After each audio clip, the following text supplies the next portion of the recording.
Hi, it's Lene from Notable Piano Lessons. Today we're going to learn about inversions. And if you know what a root chord and inversion, it's going to be really easy to figure out. So what exactly are inversions? Well, if we take a C chord, which you should be familiar with by now. So we have C, E, and G. Well, an inversion is just really a mixed up chord. So we take this C and we invert it. We put it up here. So our fingering is going to change to like finger 1, finger 2, and finger 5 on C. So we still have C, E, G. Okay, so it kind of sounds the same, but a little bit different. And then we have, so that's called first inversion. And then we take the bottom E and we put it on top here. So we move our fingering to 1, 3, 5, C, E, G, and now C is in the middle. And this is called second inversion. Okay? And then we take the G, we put it on top, and that brings us back to root position. Okay? So we have root, we're going to go down now. Now this one's going to go to the bottom, the G. So we have, there we are back in second inversion. And we take the E and put it on the bottom. Now we're back to first inversion. And then we take the C and put it back on the bottom. And now we're back in root position. So you can do these all the way up the piano and down. They just sound really big, so.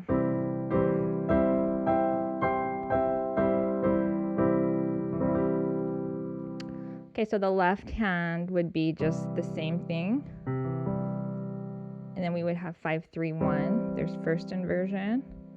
Take the E and put it up here. Then we have 5, 2, 1. G, C, E. Second inversion. And then back to root. Going down. So basically there are 2 inversions for every root chord. Okay? So why would you want to use an inversion chord? Why not just play it in root position? It just seems like that's easier, right? So let me show you a few instances that, well, actually inversions are all over music and they're very useful. And they're just going to give you so many more options if you're playing by improvisation, which you're doing by chords a lot. Okay, so if we take Amazing Grace, for example. So we go. So I'm in a root chord in my left hand. Okay, and now here I'm going to play a F second inversion. Okay, and I could have gone down to here to root chord, but why not just play the second inversion? Because I already have in an F chord, it means it's made up of F, A, and C. I'm already playing C, so all I need to do is come up to that second inversion.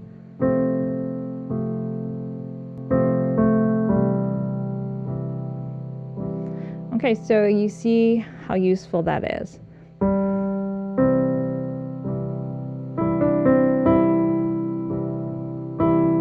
Okay, now I'm going to go to a G chord. Instead of going down, jumping, or jumping up to a G chord, I'm already on a C chord, so I already have a G. So I'm just going to play first inversion G chord.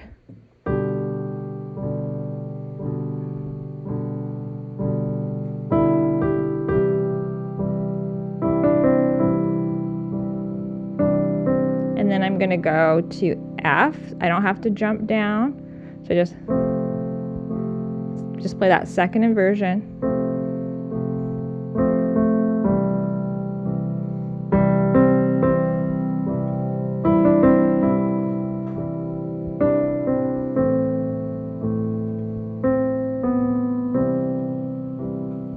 You can use inversions just because they're easier, like I just showed you.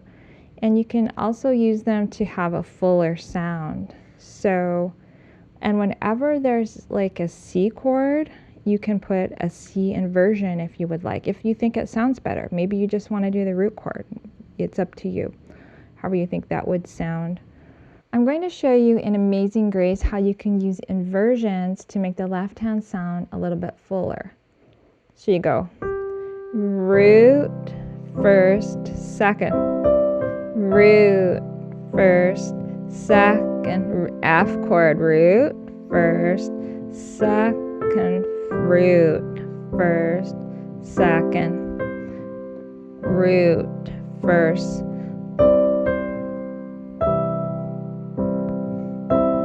root, first, second,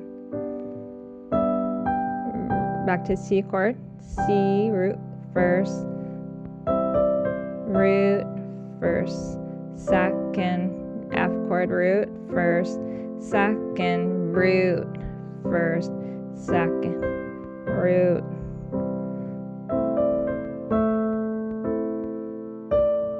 root. Okay, I'm going to show you how in the right hand you can add a few inversions to make it sound a little bit better. Okay, so the first I'm going to start out, that's just a first inversion. Normally I would just play the melody like this. It went first inversion, first inversion. And that second inversion sounded right there.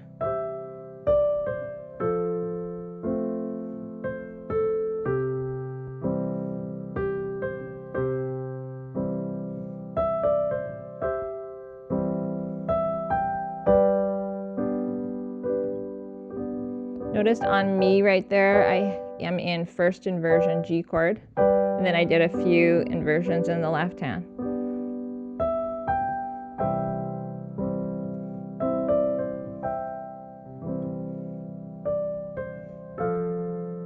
I didn't like that one now, so I would probably go down here. That one sounds just better in root chord.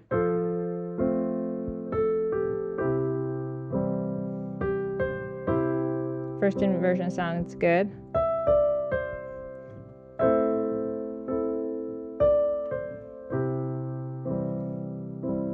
So you can see the power of inversions right there. And you can do that with any song. Anytime you see a C chord or an F chord or G chord, you can substitute inversion and just see if it's easier to play or if it sounds better. And I would go for what sounds the best.